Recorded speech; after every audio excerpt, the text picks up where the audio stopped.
In today's video, I'm going to answer the questions that you guys put to me about the Dice Gods.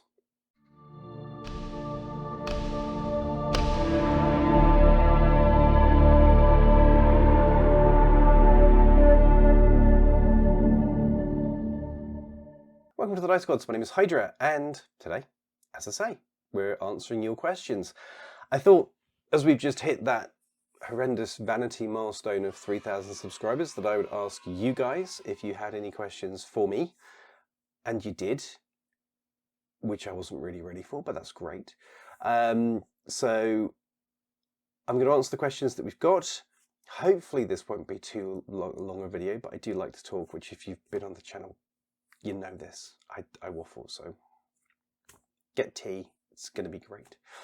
Thank you to everybody who did join in and send emails and direct messages and reply to posts and things like that. It was really kind. Not what I anticipated. I expected one or two, and at least one of those from my mum, but no, she let me down. You guys didn't. This is good. I know 3,000 subscribers is a vanity metric. It doesn't really mean anything, but it's still kind of bonkers to me that so many of you tune in and watch our stuff. It's just crazy. So thank you for that. Thank you for helping us hit this, and thank you to all the members and the patrons. You guys are phenomenal. If you haven't, becoming a member, channel member on YouTube or a Patreon, it's less than a cup of coffee these days. So it's not that expensive, and it really helps us grow, and it means that we can make more stuff quicker. Candidly, the more revenue this channel generates, the more time I can spend on it. It's that simple. So if you want to see more battle reports, because those are really time intensive, if you want to see the Infinity Institute grow faster, that's how you do it. That's what you can do to assist. So anyway, I've been waffling. Let's get into it. The first question I'm going to do is from Mike, who emailed, which is great. Why start the channel, and what's the toughest bit of having a channel, I assume? Okay. Why start the channel?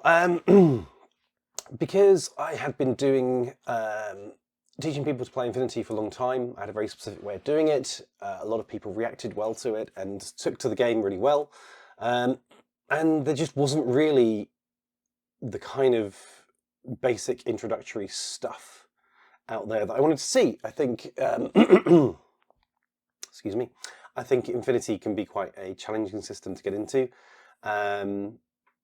And so I had a way of doing it that worked really well, so I decided to put it online. It was also Lilith, my wife, who was kind of like, can you just stop complaining that it's not out there and do it? Okay.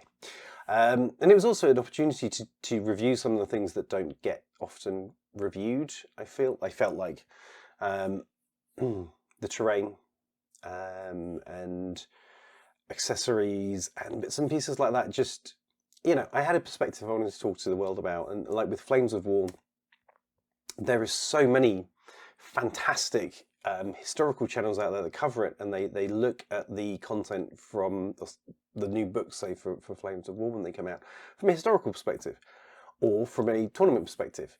I am neither of those things. I wanted the bit in the middle where it's kind of like, no, I want tanks. What is it? If I want tanks, what does it do? And that's kind of why I wanted to do those reviews, that kind of I'm just a gamer type review. So those were the kind of, that was the motivator for it. There wasn't anything out there that was doing what I wanted done. So my wife got bored and of me complaining about it and told me to get out and do it. So here we are, 2 years on. What's the toughest bit? Oh, see, that's a tough question. And the reason that's a tough question is because it is first world problems. When you start your channel and you start doing stuff, and then you start doing it more seriously, and you put more time and energy into it, and you put more investment into it, you know. I'm a one-man band for the most part. Even the other videos that come in from other people, which you're going to start seeing more of, I edit them, I put them together, I do the social media, I do everything around it. I make all that happen. So this becomes this massive engine that you have to keep funneling time and energy into. and you have to kind of do it in a structured way, and it can be really tough. From the perspective of right now, what I really need to do for this world, for this channel, I need to get Sandtrap, Infinity Sandtrap painted. I need to get that done. I don't really want to paint that right now. What I want to do is paint my OSS, my LF. Kind of got the bug for them. They're actually, here we go, this way. They're sat on the table. Like, you can't really see them, but they're sat on the table there. Pile of OSS. I want to paint those. But what I need to do is get on with painting the guys who are up here. Because and then, yeah, they're all the way up there. And I've got some Warcrow to do as well. I need to get those done for content for the site. I need to build some terrain from companies that have sent it to us for review so that I can review it. Honestly, I need to sit down and do that. It kind of becomes this thing where your hobby actually starts having priorities with it, starts having needs, and starts having things that you have to do. And that's that can be really tough sometimes, because I'm like, I want to paint my red. I need to build this terrain. That's what has to happen now. That has to happen later. And it can be difficult. But it's first world problems, you know. We do have companies that send us stuff or give us discounted stuff. So I've got bits and pieces that I would never have got if I hadn't started this channel. And I'm sat there going, oh, it's so tough. Is it? Yes, actually it is. But it's a weird problem. It's a lovely problem, but it's a weird problem to have. So that's probably the toughest bit. Those two things. Not being able to really do your hobby in the way you want to do it, and having to constantly feed the machine. That is a real challenge. Next up, Warcrow. This has come from various people actually in comments and on questions in response to this. Where are the battle reports for Warcrow? Where are the how to play guides for Warcrow? They're coming. They are definitely coming. Pretty soon after we started producing stuff for Warcrow, which I love. I've just got shelves of like Warcrow stuff up here. Brought up. We have all the Warcrow in the known universe around here at the moment. I love the system. I think it's phenomenal. I think it's got a really bright future. But one of the greatest challenges we have at the moment is up until kind of the releases that happen at the end of December, the miniatures that drop then. We don't really have a 250 point list. Now, yes, there are Winds from the North, the Battle Box, that has miniatures in it. We could do the games within that. We absolutely could do that, but other people have done those things. And what I kind of don't want to do is, with Warcrow, be kind of like battle report from the box, battle report from the box.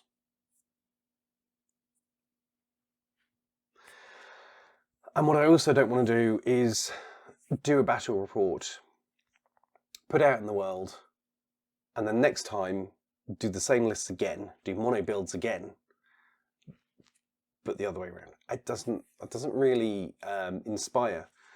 I kind of when I want to push out Warcrow content, I want to do it from the perspective of, right, we can do battle reports now. So we're going to do the intro. This is how you play the game. Intro game 1, intro game 2, full battle. Another full battle, but with different units. And because of the way that the release schedule has happened, with new units coming out each month, I can't really get that momentum going, because we could put a video out, as I say, with like the intro games and then stop. Great. That's just not how I really want to see that go. Warcrow's in an interesting place where it is the most exciting skirmish war game for fantasy that I know, but you can only have parts of 2 factions. It's really hard to hook people in on that one. You know, you can have A or B. Well, I'd actually want C. Well, C's not out yet, but I want C. So I think where we are with Warcrow will be very different in a year. We will start putting out content when battle reports and more interesting stuff than just talking about the cards, which is cool. Don't get me wrong, talking about the cards and the synergies and how they're set together. We have one of those coming up. It's cool, but it's not inspirational. It's not going to get new players into the game. It's going to get people going, okay, I don't want okay, I want yes. let's learn to play. Let's get this system launched. Let's get it on the table. So Warcrow is coming. Warcrow is a priority, but it needs to be interesting. It needs to be sustainable. So when that happens in the coming months, yes, definitely. But not yet. For a month or two, because there's just not enough to say to be consistent. Although I've consistently waffled about it for probably 5 or 6 minutes now. Anyway, okay, that was from Varys. So that's all I have to say about that. What got you into wargaming and some of my earlier experiences? Josh B. Well, Joshy, my lad, what got me in? I went to a friend's house and he had this book. And on the front of the book were these big dudes like shooting at people. And then you opened it up and there was all this stuff inside. And then he had this box of like these plastic dudes. And I was building airfix kits at this point, so like sticking plastic stuff together. But these were the dudes from the front of the cover. And that looked really cool. That looked really exciting. Yeah, that was actually 40k Rogue Trader. It was 1987 or thereabouts. The RTB-01 Marines, the original box of Marines. 1987, 1988. Anyway, so I ended up with a copy of my own because hell yeah. Then I ended up with a copy of Space Marine and then Space Crusade. It's kind of the standard trajectory of GW got me into this. And I kind of, I did that for several years and then to my mid-teens, because I was young in 1987, believe it or not. That was a thing that happened then. In my mid-teens, I stopped, as many of us do. I discovered other things in the world, women, friends, stuff like that. So I went off and did that for a while, but always kind of kept a loose touch with what was going on in the world. Had like a 40k 3rd edition, didn't really sort of bounced off it. Got back into 5th, big time, Blood Angels forever, woo. And it wasn't, yeah, it was great. That was fine. We played quite a bit of 5th. Then 5th came to an end and 6th came out and my Blood Angels were just Red Marines now. They weren't Blood Angels anymore, which was not what I signed up for in any way, shape or form. And it was around that time that I think I skipped 6th and then kind of looked at 7th and was just like, nah, this is definitely not for me. I'd already sold a lot of my stuff. I'd looked around for a new system, came across this one called Infinity, which was very weird, Spanish. It was in the middle of its, or just at the start of its N2, so 2nd edition. 11-ish. It's a little bit fuzzy in the old brain, but 11, 12 years ago, I think. Certainly over a decade anyway. We got involved in that. And then that was kind of, that I fell in love with, started building a community for that, then build a bigger community, then build a bigger community, so on and so forth. And I've kind of been there ever since. My early experience with gaming, you know, I couldn't paint for love nor money. I was used to painting Spitfires and Lancasters. So I had to paint Space Marines. They're a very different thing. But Blood Angels, red, nice. And then when I came across, I was a reasonable painter by the time I decided to leave 40k for the 2nd time-ish, and came across Infinity and I was like, I can paint. You cannot paint. No. I have much to learn. Shout out to the Unknown Painter for helping me learn a lot of skills, which I still use today, because that particular legend, you can find him on TikTok now, the Unknown Painter. His stuff is beautiful. Many lessons with him. He's one of those people, great human being, you shut up and watch what they do and you're like, that's magic. And they're like, no, it's not. This is how you do it. And you go, learned so much from him.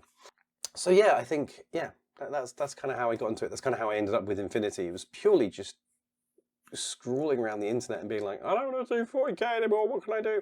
And I saw the Marit with her combat heels, forearms and bunny ears, and I was just like, well, how could I possibly want to do anything else? It made sense at the time, you had to be there. And since then I've taken some breaks and jumped around systems a little bit, but I've always sort of come back to Infinity because it ruins you for other systems, and here I stay. So yeah, there we go. If I could do a crossover between factions or characters between systems, what would I enjoy seeing the most? From Poldax. I'd love seeing a combined army avatar smash the snot out of a dreadnought. Because there's going to be nothing but bits left. Sarcophagus bits everywhere. That I would like to see. What else would I like to see? I mean, there's certain systems out there that you're getting the crossovers for already. Like I like the alternate history kind of concept of the new late war Leviathan stuff from Battlefront for the Flames of War kind of world. So what would have happened if the Second World War hadn't ended, if it just carried on? I think that's cool. Conflict 45, is it? I think it is from Warlord Games. That again, an alt history, like it's kind of some steampunk. I think that's fantastic. I love that kind of smush of things. Yeah, so I like that kind of fusion game already, but I would like to see how certain elements of like Infinity squared off against 40k. I just would. I'd really like to see like Svelaheimer Winterfall take on some Space Wolves, because it's gonna be nothing but bits. You can howl and you can get your fangy bits and charging across the battlefield as much as you want. You get a fur back upside the ear. It's over. We know how that's going. There goes my comment section. I would like to see that. That would be interesting. Other ones I'd like to see. Yeah, I guess that's kind of, off the top of my head, that's the thing that pops to mind. What is the coolest system that you've heard of but you haven't had an opportunity to play yet? Well, Poldax, again. Odd body, odd pal. Not necessarily not had the opportunity to play, but actually there's some of that. So Moonstone. I think Moonstone, I love the aesthetic of Moonstone from Goblin King. I think it's phenomenal. There are a finite number of hours in the day. I think, I have the time to give it the love that it deserves. So that one definitely, I think that's a fantastic little system. What else? The resurgence of War Machine. You're actually going to have some War Machine on the channel soon, but not from me. I've always liked War Machine, that kind of steampunk aesthetic.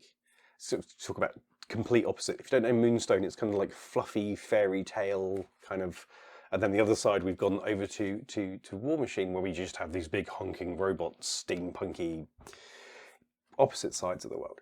I think those two are fantastic systems. Cool system you heard of but you had an opportunity to play it.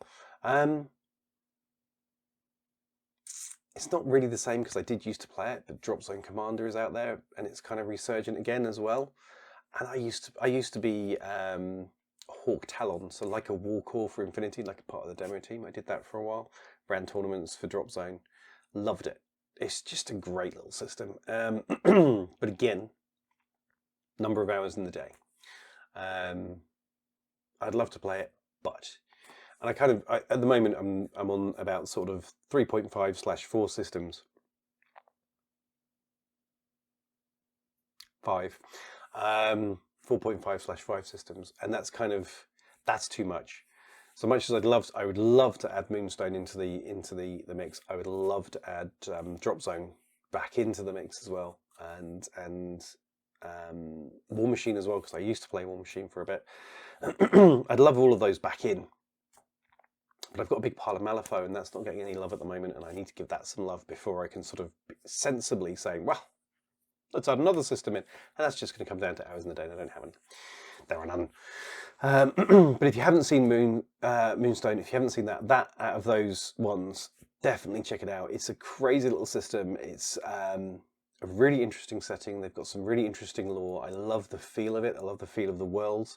I'm a huge fan of like fairy tales and that kind of thing.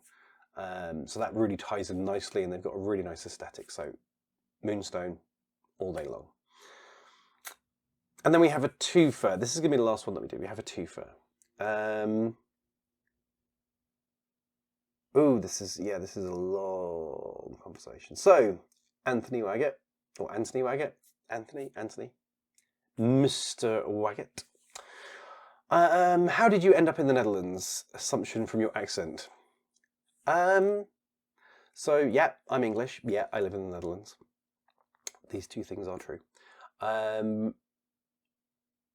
Many moons ago, when the UK decided to Brexit, my then girlfriend, Lilith, who is Dutch, and I decided that if the UK was going to Brexit, I was going to Brexit,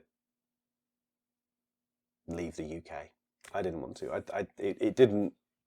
It was one of those things that I felt quite strongly about. That I was like, actually, this isn't how I view the world. This isn't this kind of isolationist, insular view. It doesn't resonate with me at all. I know that's spreading now. Depressing talk for a moment. I know that's spreading more and more. But at that point, it was just kind of, I don't want to be.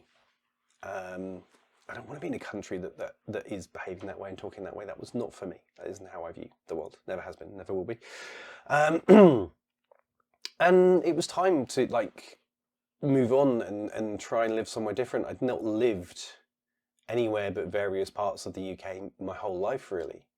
And you can go on holiday and stuff, and that's great, but it's not the same as living and existing somewhere. And when I first came to the Netherlands, I was like, this is not what I expected. I expected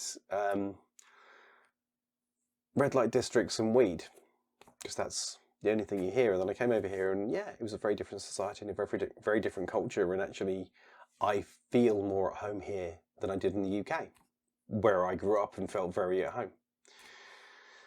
So yeah, that's a very serious answer to a very serious question. Brexit. I'm out. And yeah, I've lived over here 6 years, something like that. My Dutch is trash. It's not trash. That's not fair. My Dutch is not great. It's a really difficult language, and Dutch people speak such good English. It's just they are so accommodating that so frequently you're kind of like, you're trying in your Dutch, and then they're just like, no, should we do it in English? Yeah. So, yeah, but it's a work in progress, and I have two daughters who are very Dutch, and their Dutch is better than mine already. So we're improving. You didn't ask about that, but I'm telling you anyway, so here we are. Right, and for the last one, and this we're finishing with a small one.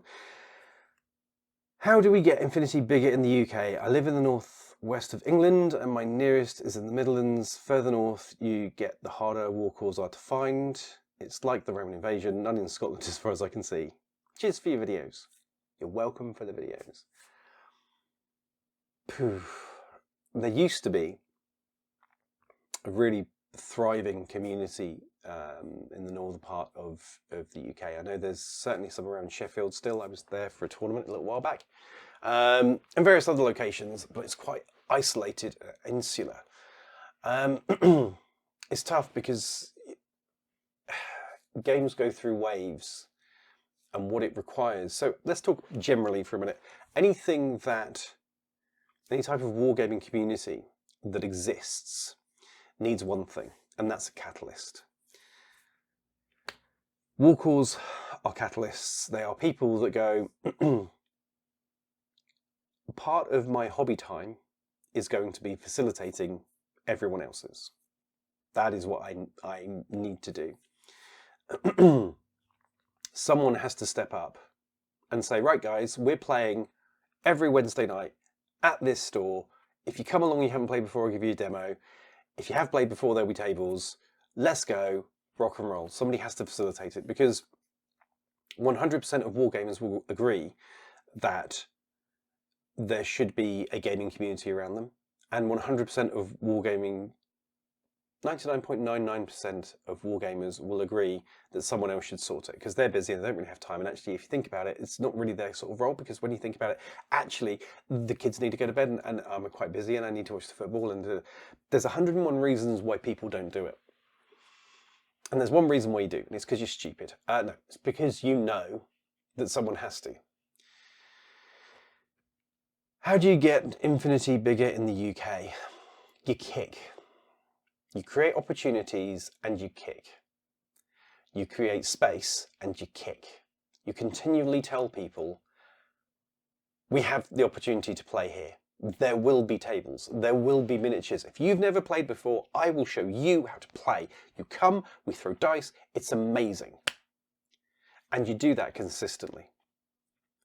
You do that week in, week out. And sometimes it sucks because there's no one there.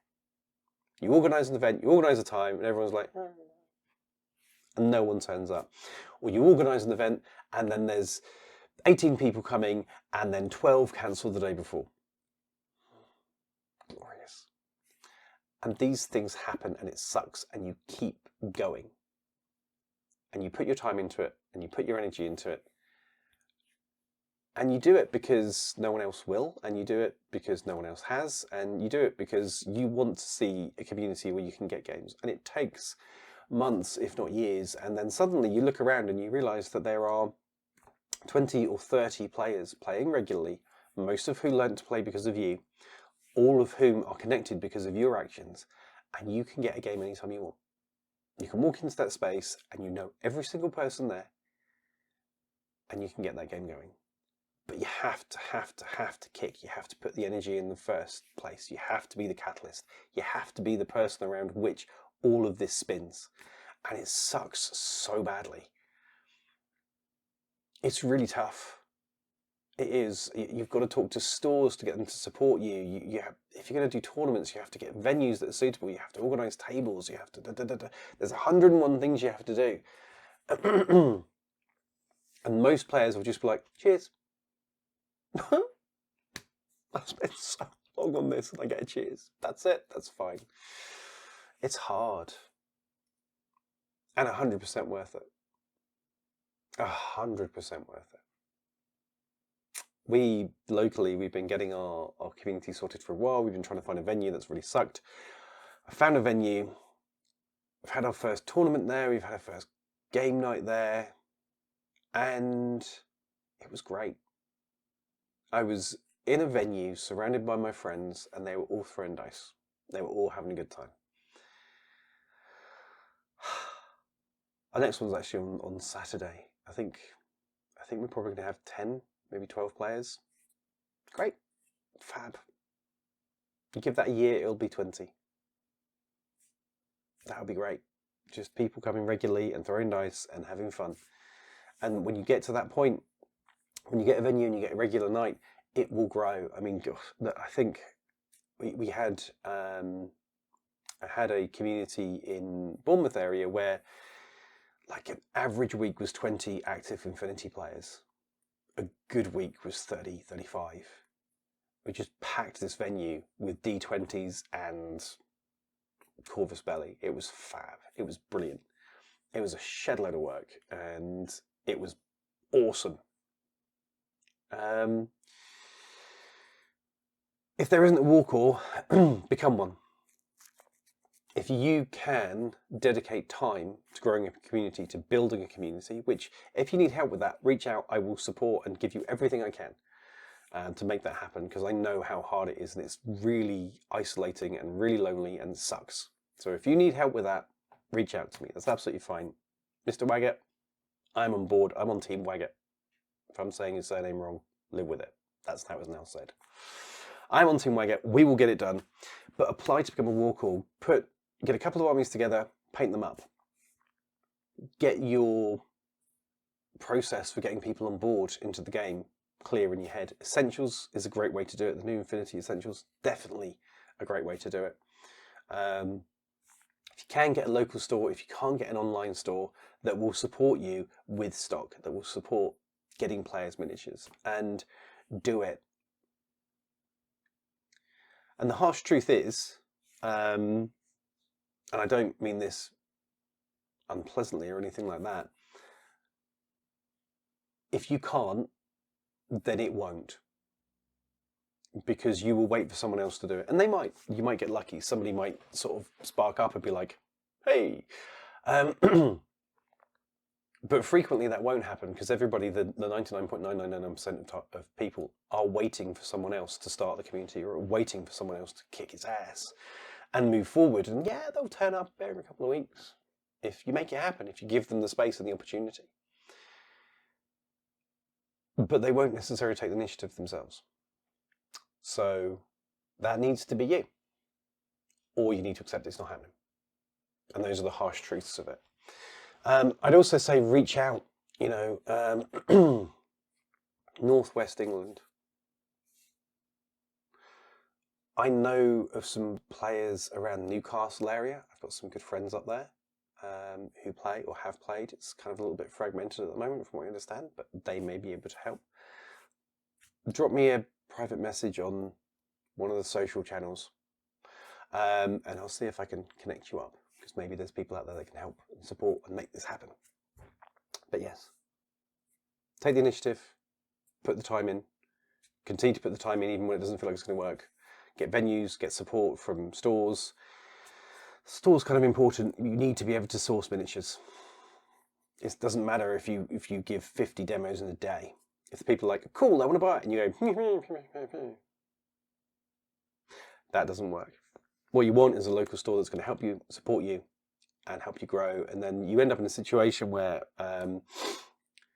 you can get support for tournaments, because that store knows they're going to get that support back in people buying stock. So they want to see it grow, and it just becomes this wonderful little symbiotic bubble of your players can get all the miniatures they want, the store is getting revenue so it can continue to grow, and you're getting support because you can get stock, but also maybe for events and tournaments.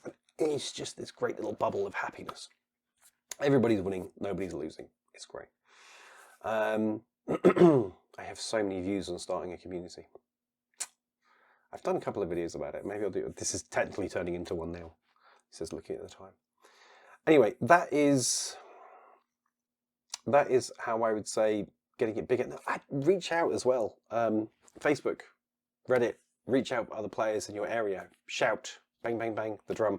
Create events and advertise them. Promote, talk, shout. Constantly, consistently, incessantly, until people turn up out of sheer embarrassment and wanting to shut you up because you've said everyone should come. They're like, for God's sake, what? Oh, this is quite good actually, isn't it? All this kind of stuff. People only come to stuff if you tell them. So you have to promote and you have to do marketing. There's a whole load of stuff. Message me. Maybe we need to do videos. Maybe this is something we need to do. Maybe I've done a couple of bits and pieces. Maybe I need to do more. Let me know in the comments. But yes, Mr. Waggett, message me. I will see if I can connect you up with some people that I know. Let me know what area you're in. I know Newcastle's on the east, by the way, but it's kind of a bit thin up there because it goes. It'll be fine. Let me know where you are and we'll see what we can sort out. Yeah, I'm going to shut up now. So that's all the questions that I had. It's 33 minutes already. Dear Lord, people. Thank you so much for everybody that contributed a question. Really appreciate that. We'll probably do another one at some point. I would say when we hit 5K, but we're growing like stink at the moment, so that will probably be next Tuesday, so that'll be a bit quick. But it does look to be next Tuesday. I wish it was next Tuesday. That'd be kind of cool. So, as I said before, if you like what we're doing and you want to see us grow, the greatest things that you can do are considering becoming a member, channel member, or a Patreon. There is, over the next year, especially if you're an Infinity fan, going to be a whole load of stuff that's coming out that's going to be there first or there only. There's certain resources that are going to come out that are going to be there only. So yeah, consider the price of a cup of coffee or more. If you can do more, freaking brilliant. That helps so much. I mentioned in a recent video, I'm a freelance copywriter, so I have to generate a certain amount of revenue because I have a family, bluntly. The more of it that comes from here, the more time I can spend here. That's literally it. When we can hit a certain number of thousands of euros per month, I can do this full time, and my God, do I have plans. There's a studio that way that I know of. Rent that for a day, battle report, edit, but I have so many ideas. It'll be amazing. Anyway, that's for later. So if you can support, please do. I would greatly appreciate it. And actually, you get more of what you want. Everybody wins. What are you even hesitating for? Aside from that, thank you so much to the existing patrons. Thank you so much to the existing channel members, especially the mighty Joe Rogers, who I've run out of horrible things to say about him. He's just kind of here now. I'm kind of stuck with him. So thank you so much. my friend, and to all of the supporters and all of the subscribers to the channel. We hit 3K and it's your fault as much as it is mine, so thank you so much for that. As ever, share, like, subscribe, give us a comment, tell us if there's any questions, other questions you have. And yeah, thank you so much for watching. Thank you so much for making the Dice Gods what it is, and I will see you again soon. Goodbye.